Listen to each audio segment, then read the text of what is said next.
it could be easily affecting them on the field of play in this dramatic 1-1 draw against Devon Sundowns. A game, one I would say that whenever these two sides from the Manzini city, whenever these two sides meet, it's always an intriguing fixture. So all that without a rush, giving you full analysis, the ins and out, what you missed if you were at the game over the weekend, what you should also, be happy to know that in the company of our in-house analyst, Linda Dlamini, we somehow have ref watch because we're able to analyze, was this a mistake? Was this a red card? Was this a yellow card? Was this a goal that was disallowed? Was this not a goal that was given? All that is going to be alive on Eswatini TV. He's already in the studio, Linda Dlamini, and he managed to attend all those games, and he has an idea of what we'll be talking about. Ngiyabonga Fabrice kumukela ehlelweni ngithokoza kakhulu ngivusela umbukeli ekhaya iloyal viewer eSwatini TV sibuya kuyo impela somvo lengisho ukuthi emagoli ashayiwe Fabrice ngihappy ngendlela overall emagoli ashaywa ngayo mhlambe yinye game le bebede emagoli yensingizini kuphela nemadlenya onke lamanye ama games siwatholile emagoli ngicabanga silento leyo iyasijabulisa yamjabulisa FIFA because FIFA ufuna ukubona amagoli ufuna ukubona ukushaya amagoli kube bede futhi if kube ne fair play oyo yonke lemidlalo so ngicabanga ukuthi overall ngijabulile ngaye ama results empela sonke. Beautiful stuff. Before we look at the results, Master, there was an adjustment by the Premier League of Eswatini, especially on Friday. It was a late communication, but mostly the fixtures on Saturday. Lapho kuna sabona games that were supposed to start at 2, moving to 4, from 4 o'clock to 6 o'clock. Ucabanga ukuthi Master logo did play effect in ensuring that we watch beautiful games. Fabrice ngicabanga ukuthi kumele shaye tandla kumele shaye tandla khona. I-decision yokuthi ema-games ahlehliswe kancane isikhathi lebekumele ukuthi aqale ngawo ngicabanga ukuthi the football manager yena Pet wakavilakade ngicabanga ukuthi dinvo leti lesitidzingako na ungabe ukuleadership wathathela ama-decisions very very quick because kusukela liqalile liviki belisolo lishisa kakhulu so vele lama games bekungeke kuyakhe sense ukuthi kube ne game leta ucala nga2 labadlali uthini kubo so ahlehle aqhutshelwa embili isikhathi siqale wama games aqala nga4 labanye aqala nga6 but keke lo kube kumosha kubashela tandla Estegi, igame liyadlala yembabana Highlanders ne Green Mamba. Bo match officials, abo match commissioner, photo official, the referees. Kude labashelwa kona. Kuthiwa igame yavela iqala nje ngalo 3. Kuthiwa igame tawuqala nga4. Kude labashelwa kona yaqala igame imagine igame nga3 Estegi artificial turf. Yeah, so ngicabanga lapho kuma ngabo 37 degrees. Lapho siyacrossa kancane libhokisi. And there was a big game. And no, ngeke sikrosse kancane Master. But see, whenever you make a decision, you start with those with an advantage. Nangabe ushaya umthetho, qala ngama defending champions. Green Mamba phela ama defending champions. So bekufuna baqale ngabo. Ngicabanga ukuthi la Joshua libhekile Fabrice. Ngenteka vele ukuthi uthuthu utelusile bese tiyafohla.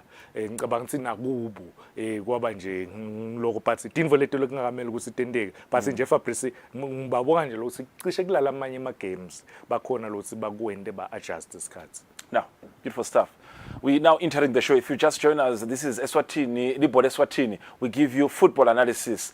We give you what you missed over the weekend in terms of football activities, especially the M10 Premier League. So watch us different platforms, YouTube, School Channel, and all our social medias. Now, let's look at the full picture and the results, Master.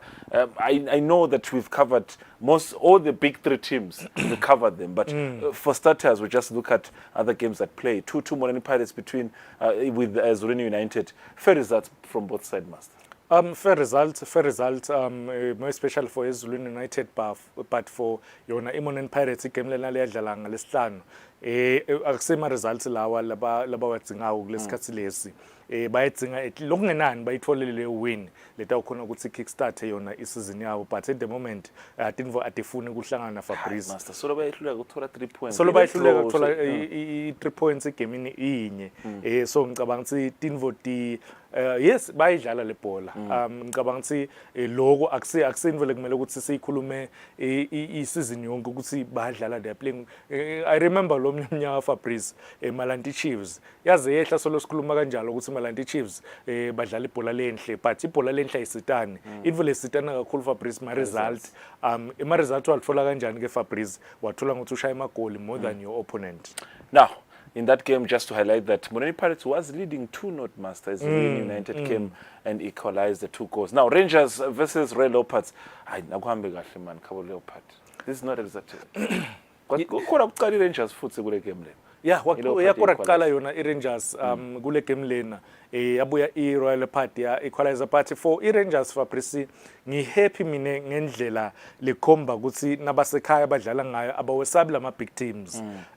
Ifuta ukora kuqala against yona iRoyal Party ngakhombula ukuthi nabadlala neSwallows khona lenhlangano bakora kuqala yabuya yes imbaba neSwallows yakhona ukuthi iwine le game leyo ngalelo goal lakadlela, but lesibinzi sekuthi utawudlala against Royal Party udlale ngeDecember. Ngicabanga ukuthi ngilala kufakile coach Mthunzi kule team the fighting spirit. Yes akhona mhlambe ema mistakes lekusathinga ukuthi bawalungise because ema big teams noma ema teams lane experience njenga Leopard bagatsa nje leto ti khadlana letincane lawo ma moments lamancane ukuthi bakuphanishe then balwele ukuthi bathole i point, but for 1-1 against yona Royal Party ngasho nje ukuthi for iRangers involently. Now, beautiful stuff. Just know that we are live. This is Libo Eswatini, the Monday edition. We're taking a short break. When we come back, we'll look at other games, including the Manzini Derby, Denver Sundowns, Manzini Wanderers. What happened? We'll have the visuals for those big 3 games that played over the weekend after the break.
When you choose your adventures, you do so with an open heart and a desire for the unexpected.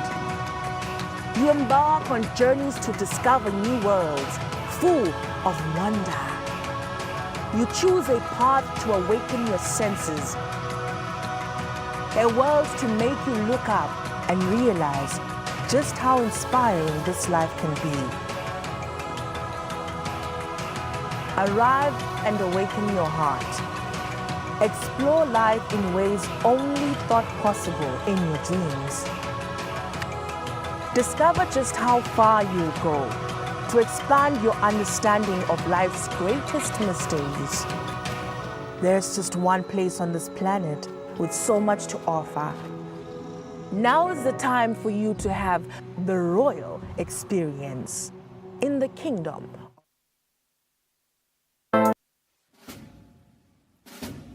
Lesi sikhathi lapho khona emaphoyisa agubha kuba khona kwawo eveni. kulapho kukhuthathwa khona sive ukuthi sike sihlale phansi sibuke bumqoka bemaphoyisa empilweni yabantu siphindze sibuke tindlela letinsha tekuphepha kubo bonke bucala lobuveta sihloko sive sakangwane siyakhunjutwa ukuthi singawafaki emaphoyisa etinkulumeni tepolitiki ngoba liphoyisa alingeni futhi alingenelani nepolitiki emaphoyisa alwa nebucala netingoti temgwaco kuphela nje ingako emaphoyisa athi wonke umuntu eveni akahlale ngaphandle kwekunceneka ukuthi angahle ahlaselwe tilwane tasendle umuntu lohlala Eswatini akatiphilele atisebentele ngaphandle kwekwesaba kuhlaselwa kwemucwa nekucekelwa phansi kwembahla yakhe nawe wena lophathekile emaphoyisa athi digulele kahle uze uphile ngaphandle kwekuphatamiseka lokungenteka ngekuthi tidlova tingene tihlasele labo labakunakekelako kuleyo ndlu sive lesihlakaniphile nguleso lesiphakamisa kusebenta kwemaphoyisa nabo bonke labalwa nebucala ngale kwaloko timbungushe tiyawuwangenela emazinyane kungenamuntu ekhaya lo mlayeto niulethelwa ngemaphoyisa embube abambisene nomsakato wetithombe.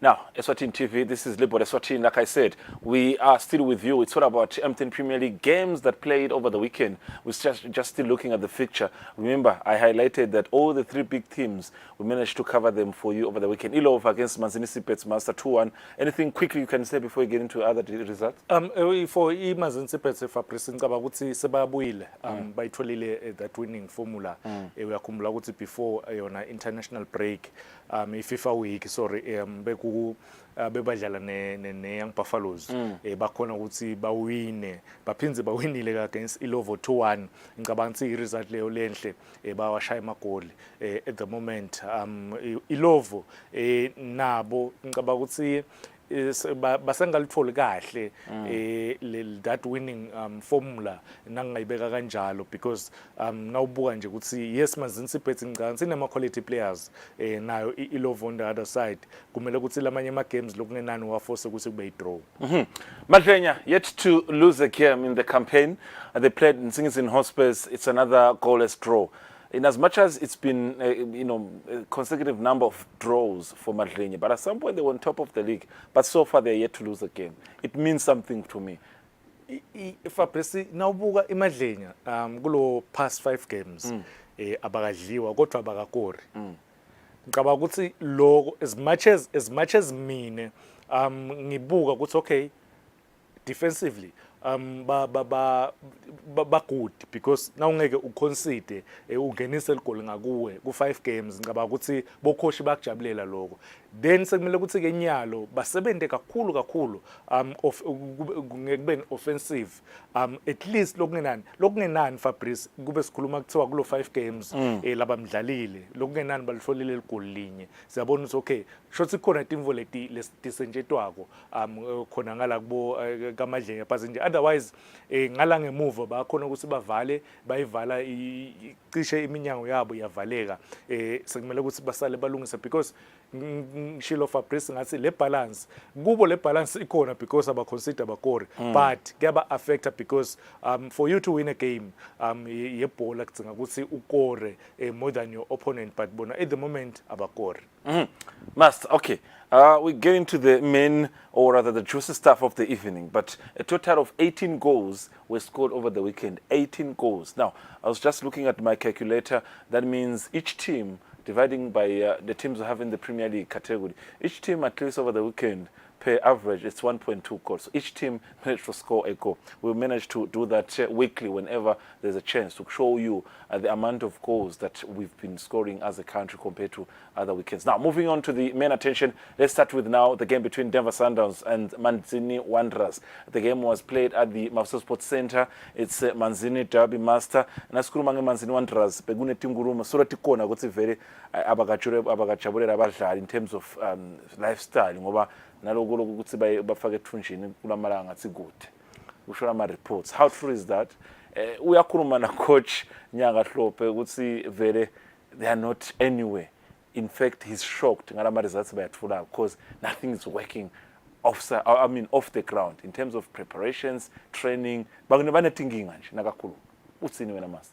Fabrice ngicabanga ukuthi for the past 5 years solo imanzini Wanderers sikhuluma one and the same thing. Timvo atihambe kahle thola ukuthi badlala bakhona ukujima kahle bakhona ikholeleka ngesikhathi ngicabanga ukuthi kuma fans emanzini Wanderers yinvo leyo lengabajabulisi yes badlalile bebadlala neDenver Sundowns kule weekend lekuyimanzini derby nawubuka acishe nalabadlali yes mhlambe nawubuka again even naye coach Nyanga ngeke uzumsole kakhulu because some of lamanye ema players ngendlela labeka ngayo abadlali bakhe kuma positions uyabuka ukuthi this chance nje nonga ama chances bawa creator abakhombisi ukuthi mhlambe letinkinga tibonakala kakhulu but ngicabanga ukuthi Fabrice with time nabata ukhona ukusincenga lesimo bata ukhona ukuthi babuye bakhona ukudlala because abadlali kabi kakhulu Fabrice njoba ngisho ukuthi ama chances bawa creator Thabiso Mankonkwane most of the time uyatholakala ekhathi boxini awa create lawo ma chances awathole lawo ma headers nakufanele but ngicabanga nje ukuthi but ngishilo ke Fabrice ngathi lesinye isikhathi ngeke umsole coach because kuleli goal leli nje le Denver Sundowns Phathizwe Magongo lodlala Mabuza senze Phathizwe Magongo Phathizwe Mabuza lo dlala is an offensive player but kule game lena bekadlala number 2 ngicabanga ukuthi akadlalanga kahle kakhulu Fabrice lena kuyangifakazela kule visual le because nguyelo lo waluza ipossession ibhola wayiluza wathola Siphamandla and it is a very good goal lakhe yena Siphamandla kwamasela ngicela ukuthi simbuke kancane sihle it's my view okay maybe we'll get to the highlight but kuze ukuthi athole the chance to take that shot sihle basembi kwakhe uzama kwenda ngathi wayivimba le shot but not hard enough ukuthi it's a threat because now mbuka before he takes a shot ubuka the position as must man he could have come close to that shot. Let's not take away the technique, beautiful technique, the passing and everything, but the defense is supposed to do something about that. Ngicabanga ukuthi Fabrice nawubuka vele leli goal icishe tinyendana letinvo ngicabanga ukuthi sihle ungeke uzumsole kakhulu Fabrice because la number 4 mas uyambona number 4 yes ipossession uyabona Fabrice nangabe ibhola iyenu ucabanga ukuthi you right back utawenda invole safe thatha ibhola ayifake ngaphandle nibuye recover but wayithatha le bhola lose position wena as a number 5 ngicabanga ukuthi ku quarter off guard ukuthi ilose le position is then uzama ukupressa because as soon as I lose a position uyazama sihle kufika ko pressure but yes mhlambe lo mnye utakusho ukuthi not enough but uyazama ko pressure ukuthi yena Siphamandla angayitholi le shot otherwise njoba ngisho ukuthi this is a good goal ngaphandle kwebhokisi washaya full shot wayishaya ngale ngenhla ngale goalkeeper wazama ku diver wangalithola. Now, Denver Sundowns still in charge of this game so far from the highlights. What a miss. Hitting the post. Master far corner, the calculations was on point. The goalkeeper was just, safe to make sure that goal doesn't go inside. But now let's talk about Wanderers as well, Master. Man. Wanderers Fabrice njoba ngishilo ngathi Thabiso Mankonkwane most of the time wawathole ama chances kakhulu ngenhlanhla wagcina alitholile futhi ligoli ngiyaye ngitsini ke mina Fabrice kulesinye isikhathi ngiyaye ngithi ema strikers athi createla inhlanhla wona we create kanjani inhlanhla as a striker we create ngokuthi isikhathi lesinengi ibhola nabayifaka ekase boxini utholakale uyicreate kanjani inhlanhla uyithola inhlanhla ukuthi nawe uyitfola le bhola wende sure ukuthi hit the target because lana nje na ungabuka ukuthi Thabiso wathatha ngikusho ko Fabrice ukuthi every time na uthola ibhola as a striker hit the target wendani Thabiso uthi okay because angikho position ukuthi ngiface elipali las attacker khona but le ball asengiflick angathi ukuthi goalkeeper ukuphi because nawubuka nje lana ukuthi akekho even away Thabiso uface ngala uflathele lona lipali but uthi angiflike le bhola ifike la ifika khona ikhanza ukuthi goalkeeper vele akekho epalini ngicabanga ukuthi goalkeeper once angathi man Fabrice licala lakhe kule goal le goal kakhulu once as a goalkeeper waphuma uthi intention one I decision lekumele uyente ngiyaphuma ngiyoshaya ibhola hayi ukuthi uhesitate uma endleleni nawuphumile sophumile awusendi lutho no akwendeki lokho but ngicabanga ukuthi bonke bo goalkeeper coach bathi bona leti info leti bese bayatilungisa because lama highlights I want to believe ukuthi bawabukela bakhona ukuthi balungise. That's another chance but you know Sundowns couldn't hit the mark as you look at the chances. So this was so far 1-1 and this is the second half of the game. Both goals coming in the first half. Now, look at the counter-attack master. Beautiful setup. Look how they're trying to get into the box. I mean, was he rushing? Was he maybe supposed to take his time? Something went wrong. But more chances on both sides. Oof. What can you talk about this chance? Ngicabanga ukuthi Fabrice njengoba ngishilo ukuthi Manzini Wanderers yawathola ama chances lena nje ngilenye yayo hayi man banele bani ngicabanga ukuthi lapha naye wathi mangala ukuthi yini kwendekeni because I cross lechameke kanjena Fabrice very easy goalkeeper usuke asatele to dive kula ma chances lawa hayi man usuka atele info yinye uthi to dive utovala in near post goalkeeper was 7 on the day wena info loyendako Fabrice uyaphambathisa nje le bhola uvela ubeke nje lelinyawo le bhola ithi shayise uphambathise but ngicabanga ukuthi naye engqondweni yakhe washaya le goal before alishaye yashaya I cross bar but akajake kwakhe headline exactly because now ubuka nje ngiyo le chance le uyambona ukuthi goalkeeper vele info la ijakileni ujake in near post ujake ukuthi ngiyoseva le bhola kanzi mina sengiyaphambathisa ngisa ibhola ngenhla ngicabanga ukuthi bekumele ukuthi kube yitapin ngiyakubona masa even internationally I have a feel because I've seen even very good players like I said Sundowns keeper on the day really did a great job. There was a bit of you know temper in the game. It's a derby obviously tempers are always there. Can't run away from you know what happened la Fabrice now mbuka bani yakhozwa nguye logo as soon as afika referee na assistant wakhe wavele wakhwesha bani wabaleka and wazama kumbita Rafaela Temkosi because abesavela phumile kule game because bekuse ku after game la vele bekuse ukuthi badlali bahamba ba dressing room but ngikunderstand ukuthi when they in la wavela watbalekela waconza khona ama dressing room wavela wangena kuma dressing room but vele I derby most of the time utayithola ukuthi ema temper esikayinyuka lengicabanga ukuthi yes mhlambe asifuni ukubona ngenhlahla kude mhlambe lwalimala mhlambe kulwa bese ngakhoza ukuthi ama fans angene ekhasi groundini but nje ngicabanga ukuthi yes le game yaManzini Wanderers Denver Sundowns nawuyibuka ema chances beka khona lapho beka khona because my highlights lawa but ngicabanga ukuthi akusiyo ngalendlela lebesigathe ukuthi I derby ingadlala ngayo end to end stuff tactically ubone ukuthi bamile labadlali but nje ngicabanga ukuthi Manzini Wanderers idinkinga tabo well documented Denver Sundowns they have a new coach lusa adapter ngicabanga ukuthi dinenge ledinvo quick one master I want us to listen to the coaches but quick one less than 20 seconds Wanderers bake baba na some of the good strikers in terms of aerial balls they were very good. I'm looking at that goal by Travis and I've seen him scoring a couple of goals through heads. We've seen Bo Fabrice Mopina, Taribo Bemba, all those things. Do you think now they have got the right men in that front line?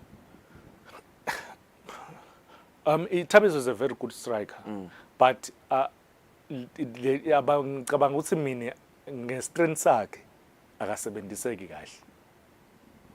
All right. Yes. Beautiful stuff. Now, the two teams share the points on the day. The two Manzini Giants, that is Denver Sundowns and Manzini Wanderers, sharing the 3 points. One going home with a point, another one going home with a point. Now, what are the two coaches saying and reacting to this game, including Manzini Wanderers head coach Nyanga Hlope? He has to say something that is always going to take us off mark. Let's listen to the two coaches. Namuhla ngicanga ukuthi seku-psychological ukuthi siyadlula ngoba ubona nama-chances lesiwageja first half bekufanele kuphele 2 minutes esinga-2 not first half nje mina ngibale 5 abe besilida nga-5 but solo siyageja ngicanga ukuthi sekula ihloko lokho ukuthi abantu bangakhoni ukukora nifuna sikulungise ngokuthi fanele siye lejimini and iproblem yethu kuloko ukuthi ngabe kusayiwa lejimini mina nako nje la khona khona. We created enough chances to score the goal, to win the game. We had over 5 clear cuts. I mean, when we have to deal with a goalkeeper, not defenders. So our game plan, we work the ball into the opponent's 18 area. We eliminate defenders, we do that. But now we still need to improve on our finishing. But the display in the first half, I mean, that's we are proud of these boys. We're supposed to play like this because we're teaching. It's not like we're playing in the World Cup. We're teaching. So, but we are not happy with the result, but we are happy with the performance. Now, that is the two coaches, Milton Dlamini and Nyanga Hlope of Manzini Wanderers. Masana umuva Hlope, utsi yena, I think in his term, he's referring the game as results lebangayifuna, but utsi psychological. Nendlela abadlala ngayo ku-psychological nangimuva kahle ukuthi the thing engalekhona kule team ngikulethi banga ukuthi kuma results abendlela akiyo kulamalanga.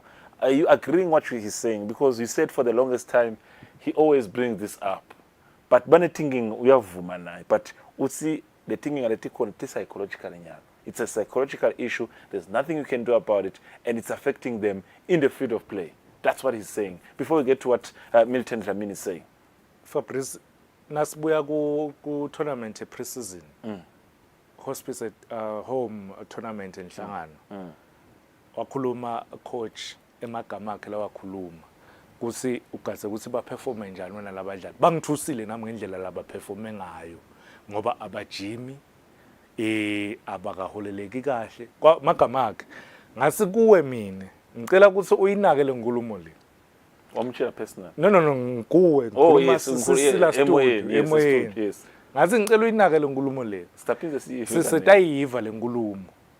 Because le tinkinga tisengalungiseki. Yes, but ngicabanga nje ukuthi angathi man ukuthi iManzini Wanderers sitawusetwa yini. Umthandazo babitsa ngamaweseli uyadzingeka lo mthandazo ngikhuluma iqiniso Fabrice uyadzingeka lo mthandazo wonke mumva thandazise iManzini Wanderers because letinkinga setingetulu di affecta le team njengoba asho nje coach ukuthi sekungenela ingqondo abadlali angicabanga ukuthi ukhona umdlali lo ngaperforma akulesimo labakuso nawubuka nakuloko ukuthi bakuphi ngicabanga ukuthi kuyaba affecta kakhulu. Quickly, Milton Dlamini, taking over from Ikabot Masosha, what do you think he's doing? How do you think he's performing so far? For the longest of time, Milton bekasolo ase South Africa. Ucishe lokuningi kwakhona usebentile even nakasafa eSouth Africa wacoach ema team bo ABC Motsepe League, wacoach First Division. Ngaba ukuthi usa adapter usabuya usatikhombutha ibhola yaseSwatini.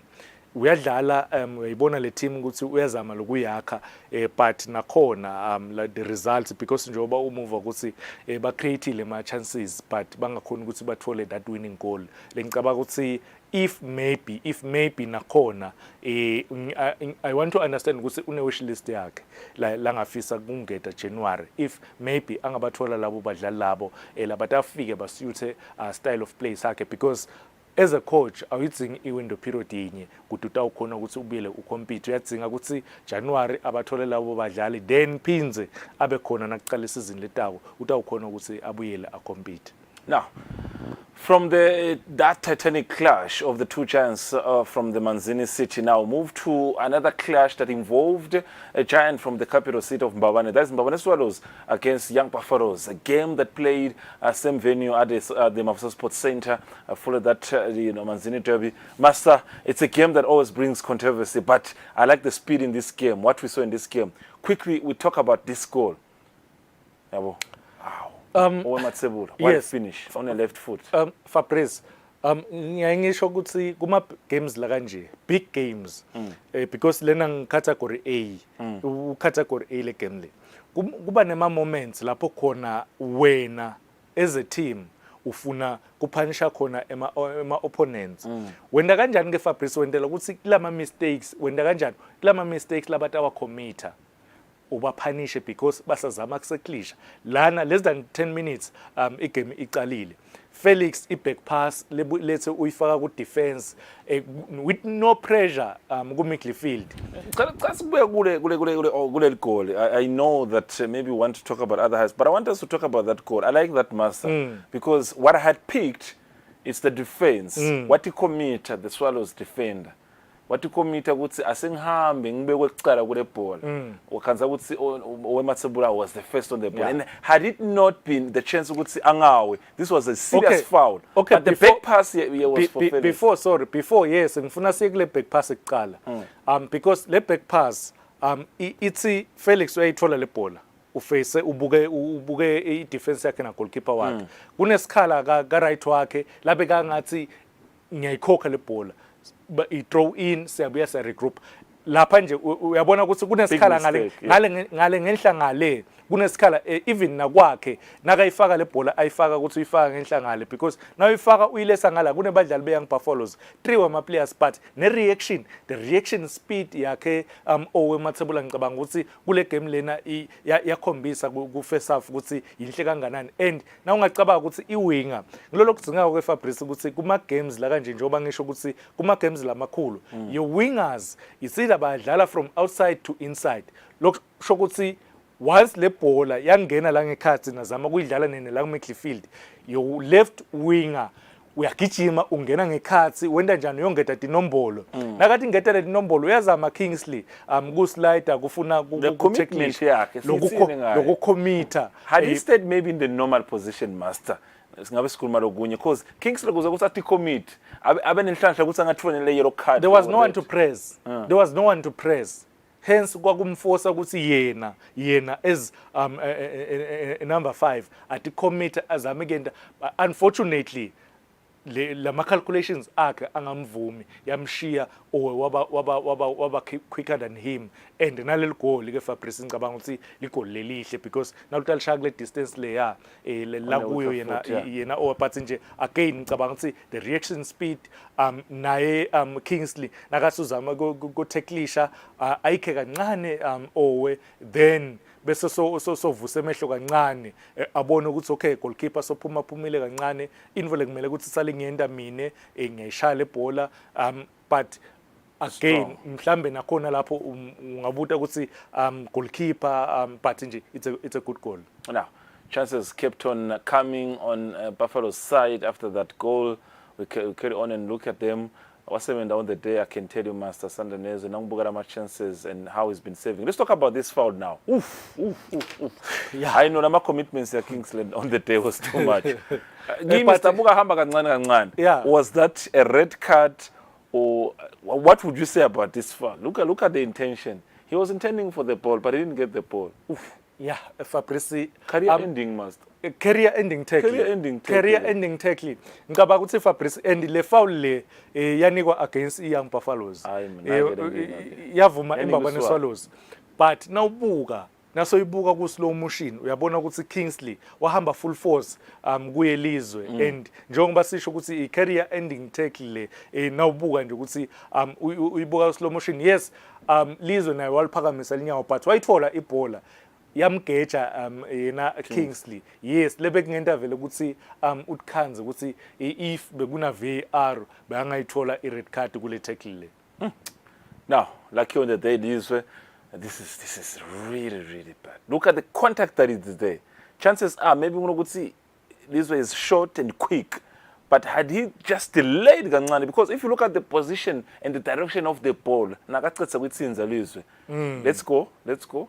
Let's carry on the movement. Let's go. It shows completely. It stays. And wayithola lizwe ibhola kuqala than Kingsley. So ngicabanga ukuthi angathi ukuthi referee unde sekuthi Fabrice tsine nawe nasiyibuka sesiyibuka ku slow motion, but the referee yena uyibuka nakayibuka kule position la ngakuye ngalo uthi ha lizo uphakamise linyawo kangaka kanzi ngala maybe selimsithile mhlawumbe sengicabanga lothi I decision le kanje yini lengakwenda ukuthi unike I foul yena lizwe uthi mina ngibona ngibuka kule game ke master asisithi Kingsley umnika I yellow card kule foul ya Owematsebula nakashaya igoli umphinza umnika I yellow card la uphumile lo muntu una red card base akamtsinzi owe kuleli goal but ke no sibe nenhlanhla ngokuthi nasibuka lesithombe owe wachubeka nebhola but contact was there. Let's not go back to it, but these are 2 yellow cards in my opinion. Lesingasho ukuthi he's not supposed to finish the game. Angivumi ke lapho Fabrice, but le mine ngirafela straight red career ending tackle, straight red. All right, let's carry on the game. Straight red, career ending tackle. Kingsley was having a lucky day in the office, so that is a chance that one would say he should supposed to be out of that game. Now, the game carried on, master, because so far it was still 1-0. Remember, we still surviving right in the mentality of the 1 goal scored by Owematsebula. But the game carried on. It was a quick game, fast game. There must be a reason why we're coming back to this to this offense, maybe just to ensure that we get our opinions correctly. But master, the game, as it carried on, I know you were there, I know you watched the game, as it carried on, so far by this time, were you drawing the conclusion to say maybe it's Buffalo's days, but they win the game? Nawubuka first half. What is it? First half, brilliant save. Is it a positioning? No, would see boy amkhanza la mekhona nje where he was like. I goalkeeping Fabrice ifaka ema components lamaningi kakhulu la focus nabo positioning. As a goalkeeper, ima movements noma ema bhola la ukuthi aqhamuka ngakuphi very key. Naleli goal Fabrice, and now libuka leli goal leli ngicabanga ukuthi Young Buffaloes, this is not how Young Buffaloes defender, more especially kuma crosses I defend kanjena Young Buffaloes kudinga ukuthi babuyele bayilungise le nto leyo, because if ibhola itophuma endangasi yaphuma eboxini then bese sekuba ne cross kunema ngihlale ngisho kunema areas nangabeka kanjalo kunema zones nangayibeka ukuthi kunema zones. Can you hold here? I want us can you hold here? Cross here Kadlela, because I want to talk about the cross. For me, I feel like this was the smartest goal, because it's not by luck. Kadlela nakathola le bola waphakamisa tandla, so the ball was intentionally giving to the player who scored the goal. So it's nothing like asengifake boxing ngibone kusta wendekana. Let's get back to the Kadlela cross. Okay, look at the hands. Look at the hands. Yes, ngifuna siyibambe lapho Fabrice. Njoba ngisho ukuthi Young Buffaloes akusiyo indlela ibambe nje lapha, akusiyo indlela le defender ngayo Young Buffaloes. Look at na line lelifuna kwendeka la 1 2 3 4 5 players almost baka I-arc langentasi. Let's keep holding here. There's no one ngale ku far post. And secondly, the goalkeeper ngicetha kusho ku-Alexander Nezo ukuthi if movement ya goalkeeper Fabrice nangabe ibhola isedvute kangaka, one wenda show ukuthi, because lapha ku very impossible ukuthi. But why is one post kuna two abadlali? Keeper na lenye defender, they are maintaining one post. Fabrice ku very impossible ukuthi ligoli lingene lapha wena ubambe near post. Akusiko practical. In other words, bengathi ngeke two abadlali in one post. Awusonzeli lapha ku near post, because ushiya le space lesingale ngenhla sisikhulu kakhulu. And Young Buffaloes yethuka ukuthi nakayifaka Kadlela le bhola ngale ngenhla ku Kingsley yamkhanza vele ayedwa. Ngicabanga ukuthi i-defending ya Young Buffaloes kule game le kuleli goal leli to be specific ayizange yaba ngilehle kakhulu but nakhona yena Kingsley le reaction yakhe because as a defender now we understand ukuthi ubabone line nabangabe abakadefendi kahle uthi position ujumpe ukore ushayile goal ku free net. Now, time is against us, Master. Quickly, because we still have another game to discuss. Highland and Green Mamba, a beautiful goal. The timing, the passing, the cross, the patience by Gadlela. That is something to just note in terms of quality. Now, the game itself, at this point, I'm saying yes, it's 1-1, right? It's 1-1. It's half time. Whoever comes back in the second time and lead, he's the winner of the game. Oof, what a finish! Scala will cross your work until the ball gets into the box. This is, yes. If Fabrice, because now we book a chance ya Felix. Ngicabanga ukuthi lesinye isikhathi ema players la ne experience uyawadzinga. Uwadzingelana ama players la ne experience. Umdlali lo semncane akakwati controller ngale ndlela leya. Akakwati kushaya ngale ndlela la shaya ngayo. Chest shot. Exactly. And now ubuka even the 1-2s lana nje kule chance le nawuyibuka le ndlela kuleli goal la Siyabonga iyaqhamuka le bhola from midfield uyayibamba Felix unika Siyabonga naka isusa Siyabonga uyifaka futhi ngale ku right wing and ke Fabrice nakhona ngiphinda ngibuye the way iyona before ngikhulume defensive Buffalo ngikhulume ngekuba offensive kwayo i Swallows nawukhuluma ngeYoung Buffaloes the way laba defender ngayo but now defender udefender emabhola la kanje kuba nalama line lo tawabela ngicela uyibambe lapho ibambe the space kunalama line Fabrice nawubuka ukuthi le defense Young Buffaloes 1 2 3 players eme ku straight line there is no other line in front of them letakwenda ukuthi na le bhola uyibuyisa emuva kanzi vele icoaching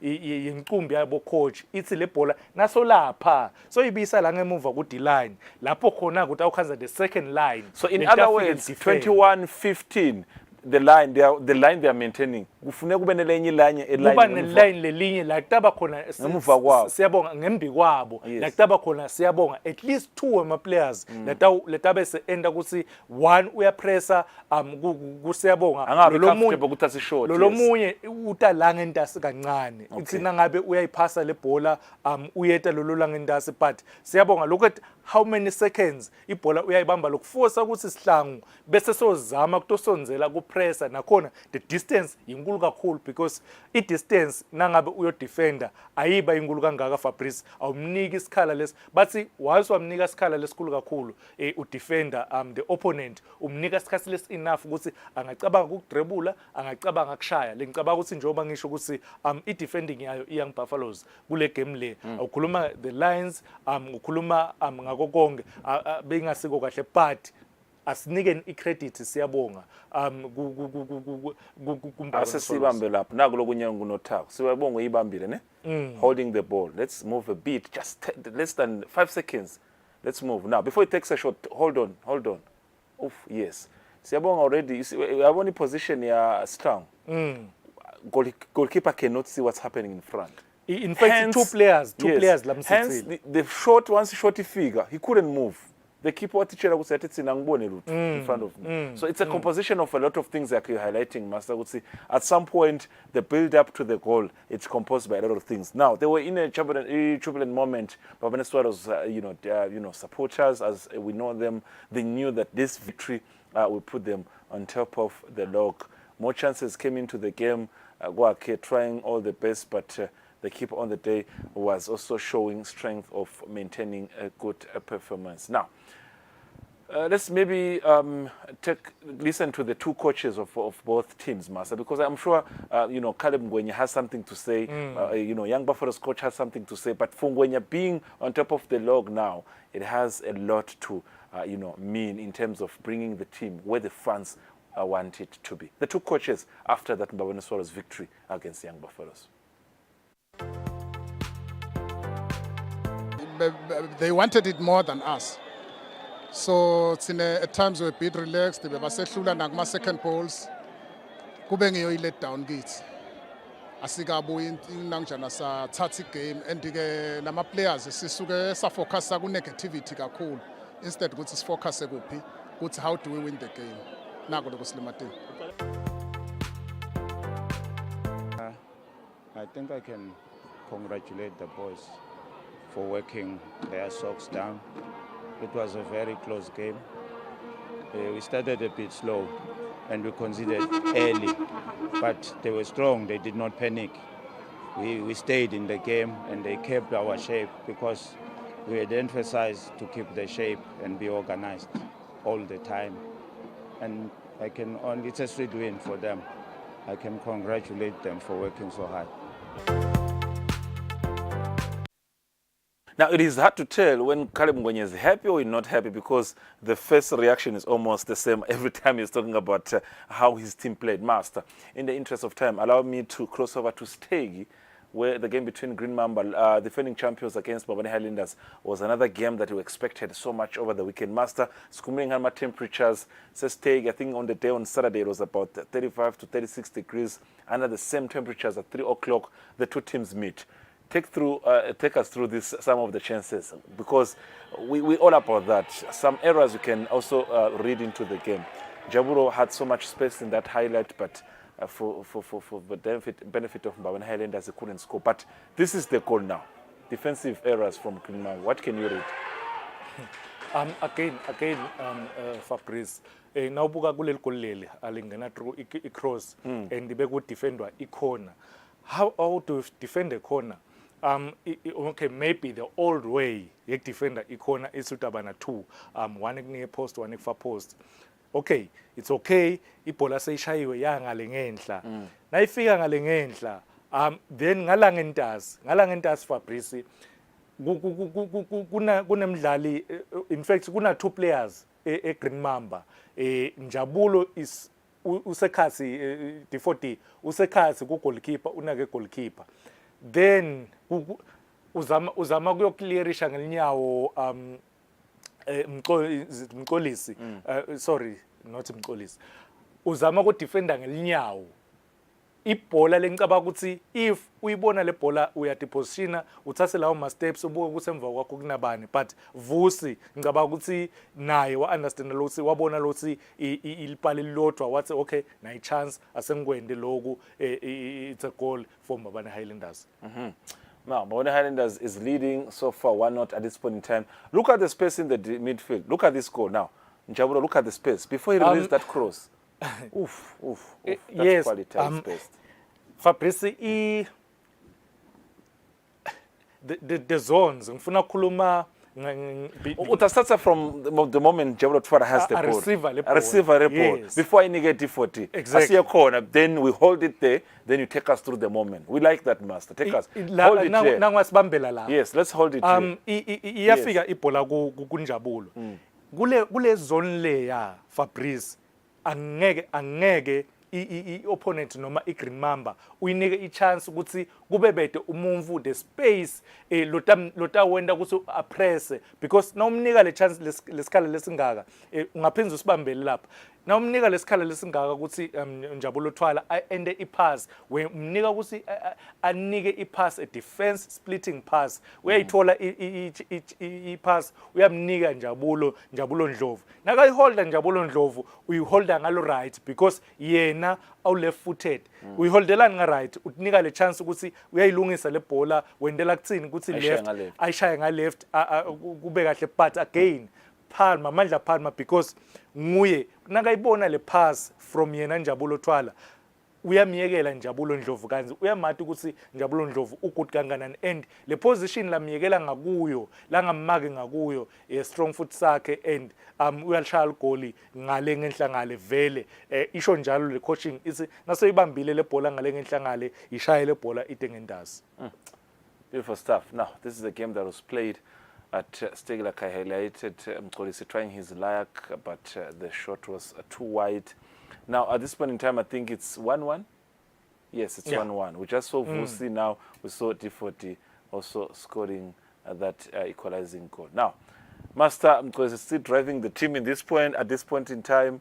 but it wasn't working for him. So in the interest of time, we'll look at now the main talking point is this one. Now, Xavi takes the ball into the box. Scary, what happened, Master? Fabrice, This was supposed to be an obvious goal. Fabrice before sifike kuSkhali kule miss yakhe. Underrated player. Xavi. Every time Fabrice umakabamba ibhola Xavi utamkhanza ka left ka right midfield. Udlala le free roll and inqumbi ema teams. Batokumakela Mxolisi Mkhondo, bakumakele Skhali, bakumakele. Look at him ngale ngenhlangale. And yena ke Wave in position as Scary, guys. Yeah. We position as Skhali, but ke naye Skhali mhlambe bekangenta tinvo letingithula. Ngicaba ukuthi because nawumbuka washaya nge outside foot. Yafike le bhola yashayisa ku outside foot yakhe. Ganzi i-experience striker lenjengayi ngicabanga ukuthi left touched the ball also, Master. And this is, I think for me, the defender, when he touched the ball, I'm confused because buka usembili kancane nebhola leseta ngoba ngathi wayishiya. Yes, ngiyakuva masichubeka. Kubeka nje linyawo la ka left. Beka nje linyawo la ka left uvalele ibhola ingene ekhasenetini. But ke Fabrice kunetimvo letenda ukuthi umdlali iconfidence yakhe because lokho kungitshengisa ukuthi iconfidence yalomdlali iphasi kanganani. Ngishiso yini lokho Fabrice? Sibuya ku FIFA week. Akabi ne game lenhle against i Cape Verde eMbombela. Ema fans athe kaphume but ngicabanga ukuthi lokho sekudzinga ukuthi coach ngala ku Green Mamba bakulungise letinvo leto but yona imbabana Highlanders yakhona ukuthi ibuye from iligoli le Green Mamba equalizer babuye through set piece free kick Melusi athola iligoli ngicabanga ukuthi nakhona lapha now defender Fabrice angathi now defender angathi ngidakushuka ngalo Cross ile kanje from yes rushing to the post. ngeke Fabrice ukuthi kude umuntu longalanga entasi because sileng nje nangimbuka lapha ngalanga entasi just number 4 nangabe nguye kudzinga ukuthi the zone yangalanga entasi ende show ukuthi yena uface le direction yalanga entasi khona nakayiclearisha le bhola uyiclearishela ini iyaphuma noma uyibisela kuyokwenda i-draw in. Yeah, in the interest of time, Master, let's talk about this goal because for me it's a goal. Yes, we can't argue about that. But the talking point, Master, singayifaka nemali nyalo. Leli goal lakusela Skhali. Leli goal la Xavi. Siyifaka njani imali Fabrice? Because buka Xavi. Buka tunes. But I know ukuthi Fabrice. Wait, hold it. He can see, right? You see when nakase ground la, he can see what the ball is. Ucheke ku celebrate. Uyahamba lo muntu. Mbuka nakasukuma. Ngihamba nami Master. Uyasukuma. Buka la qhamuka khona Skhali. I know you want to talk about Skhali. Mina ngicela ukukhuluma ngamthunzi. Because when he hit that ball, I say share pass. I share pass. Kancane. Yes, it's a passing now. He can see, Mthunzi can see where the ball is. Uyambona ngemuva ka goalkeeper ukuthi le ball sengenile. Yena so chakena ku celebrate utenengi. But Skhali utsinqomveni hayi no asifake kahle mangaze bakhale ukuthi ayingangeni. Nangu Xavi so hambile. Akathi ukuthi emuva kwendeka. Fabrice angifuni ukungena kakhulu lapho. Ngifuna kungena Fabrice kuna info nayo. If le bhola nayifika ye Green Mamba ubuke the way I Green Mamba itinombolo leting khona ekhatse boxini kuna Xavi kuna Skhali kuna Mxolisi Mkhondo 3 players and ungeke uzo understand ukuthi ngibani striker lapha because usho kona the philosophy noma the way ile team idlala ngayo ithi once sabana le cross lapha ekhatse boxini ngale ngenhlangano sorry kudzinga ukuthi ekhathe boxini kube nabadlali ngikhulumile ngaJavi ngathi the free roll yakhe ithi Skhali noma angaba ngemuva mina ngiyoyi attacker le bhola ngoba usemuva kwakhe na umbona wala usemuva kwakhe and ke Fabrice le bhola uyayithola Javi nayisingachubeka nale clip kancane uyayithola Javi but nakayithola Javi buka Skhali ukuthi wenda njani ngikhuluma ngereaction speed kunema defenders ekhathi uyamiyekela Tom uyahamba ma defender Highlanders ema defender Highlanders buka the reaction speed yaSkhali uthi angende show ukuthi le bhola iyangena i-reaction speed iba faster than i-defender yeMbabane Highlanders. Ngicabanga ukuthi as a striker the instinct wena la kuwe akutshela ukuthi okay angente sure ukuthi ngiyongena ngiyoshaya leli goal. It's a goal yadaba neli goal master lasikhali. usho ngani ukuthi lasikhali Kude lo watiko ukuthi siya cross ine ball. sifika kanjani ukuthi silinike isikhali ilishaye nguyele lendlula igoal line. The awards committee inedinkinga lefune ithi understand ngeke unikele igoli le squad le siyalibona mina now no ungangifaki Fabrice no sengisho ukuthi angikhale ngawo ngikhala ukuthi nangishavu uyahamba Shavi wouldn't go to celebrate him for ngakangena but ke Shavi uyahamba kuna assistant referee ngale lokucondzane ne goal line. Angithi assistant referee simbone nyalo because buka before Skari hey masterman before Skari takes the ball there's a emabhukwini ligol lasikhali emabhukwini sihambe sekususa ligol la Shavi according to what I'm seeing now. More chances came for Mbabane Highlanders. Pilani also on the day. Buka sekunekukhala nje ukuthi hayi man he had a chance and he could have netted that goal to make it maybe a 3-2, a game that in the past that has brought rather more draws than we had expected. So maybe the two teams share the points. It said something about being an A-class game, well-class number games. Now the two coaches also have something to say, including the defending champions coach Ernest Mavuso. What do they have to say about this game? All right. Now the coaches have been advised, in the interest of time, let's not maybe take the master. Which game was the game of the weekend for you? A game of the weekend, Young Buffaloes, Mbabane Swallows. Goal of the weekend? Goal of the weekend, ligoli la Spamandla Masego with Denver Sundowns. Yeah. All right. Beautiful stuff. Let's look at how the teams are standing currently of the MTN Premier League. Mbabane Swallows now on top of the league. They've played a game ahead, in terms of game played. Ahead 9 games so far against 8 games played by Green Mama. But we are Master Gwabona back on top. It gives them confidence. But the likes of Madlenya so far, they are yet to lose the game. Number 3, Sipets, quite improved. Leopard, Young Buffaloes, Mbabane Highlanders, they need to do something. 7th position, not a good position for them. To you, Master,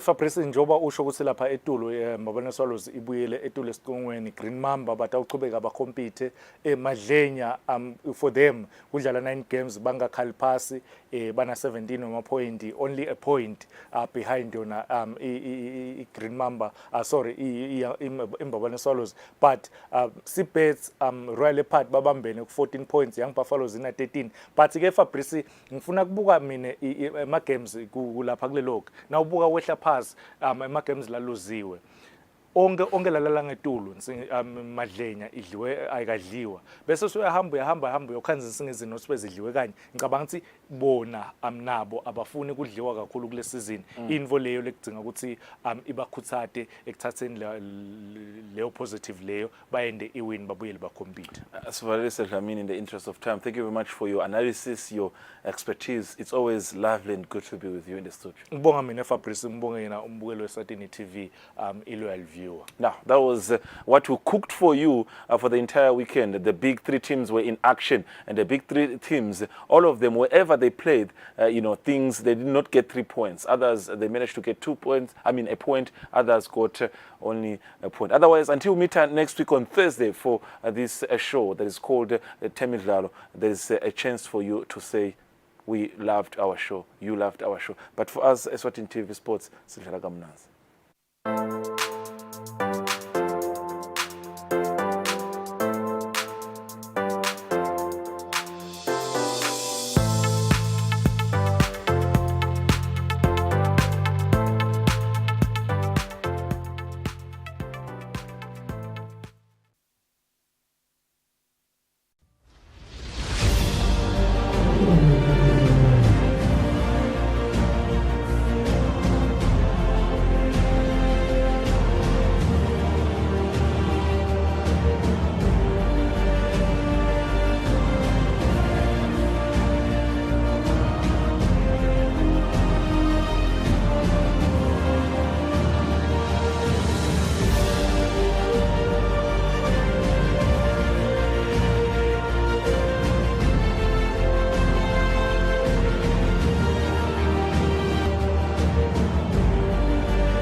Sanibonani bazalwane egameni lika